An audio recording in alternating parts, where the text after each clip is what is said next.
Deep in a Polish forest sits a concrete ruin so massive that tons of dynamite couldn't fully destroy it. In the summer of 1944, this was the headquarters of Adolf Hitler, the most heavily protected man on Earth. Yet, when a bomb detonated just feet away from him inside this very compound, he walked away alive. To see how that happened, you have to look at how this place was built. In late 1940, German engineers quietly moved into a swampy, mosquito-ridden forest in East Prussia.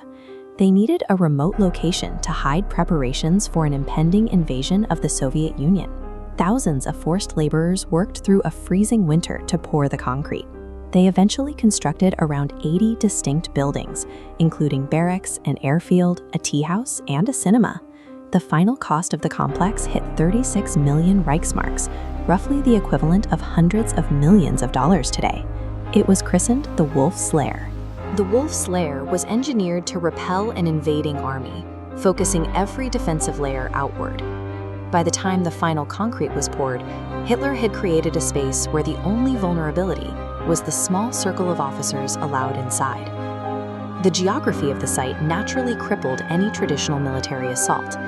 The dense marshland and surrounding lakes meant that an attack by ground troops or heavy tanks was physically impossible. The threat from the sky was neutralized through meticulous camouflage. Fake trees and expansive netting covered the rooftops, successfully blinding Allied aerial reconnaissance planes for the entire duration of the war. This map shows the base's 3 security rings. The outermost perimeter, Ring 3, held watchtowers and 50,000 landmines. Ring 2 was a dense administrative sector for guards and ministers. Finally, Ring 1's inner sanctum was sealed by steel fences and elite personal security. The individual shelters inside this final ring were severely over-engineered.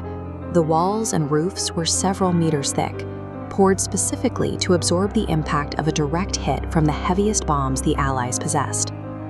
This external focus created a singular blind spot. While the rings could stop a division of tanks, they were powerless against a single officer carrying a briefcase through the checkpoints.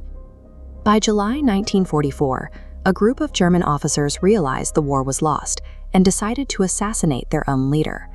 The man chosen to execute Operation Valkyrie was Colonel Claus von Stauffenberg, a staff officer with clearance to attend daily military briefings inside Ring 1. This cross-section illustrates the deadly physics of Stauffenberg's plan.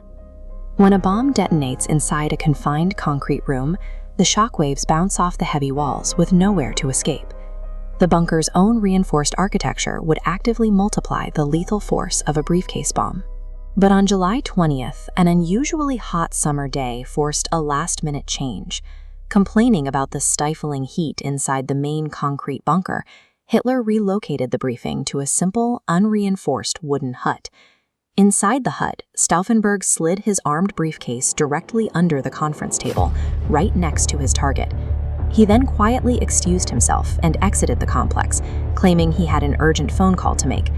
At 12:42 p.m., the bomb exploded, killing 4 men in the room. But the primary target survived, with torn clothing and blown eardrums.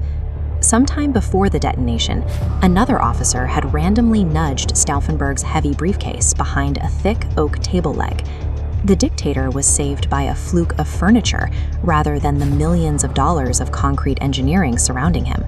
The wooden table leg deflected the blast, turning what should have been a lethal shockwave into a non-fatal explosion. The retaliation was swift. That same night, a shaken Hitler delivered a radio address to the nation. Over the following days, nearly 5,000 people connected to the plot, including Stauffenberg, were executed. Meanwhile, the military front was rapidly collapsing. The Red Army was advancing quickly through the Baltic states, and by November 1944, the Wolf's Lair was permanently abandoned.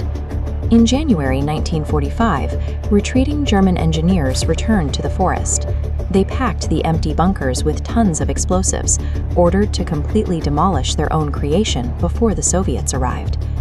The complex was so drastically over-engineered that the massive internal explosions failed to level it. The detonations cracked the enormous concrete slabs and shifted the walls, but the structures largely remained standing when Soviet troops swapped into the wreckage 48 hours later. Even in peacetime, the site remained incredibly dangerous. It took cleanup crews nearly 10 years just to locate and safely clear the tens of thousands of live landmines still buried around the perimeter. Today, 300,000 visitors a year walk through what remains. They pass between cracked, moss-covered slabs that proved more durable than the regime they were built to defend. A massive concrete footprint slowly being swallowed by the forest.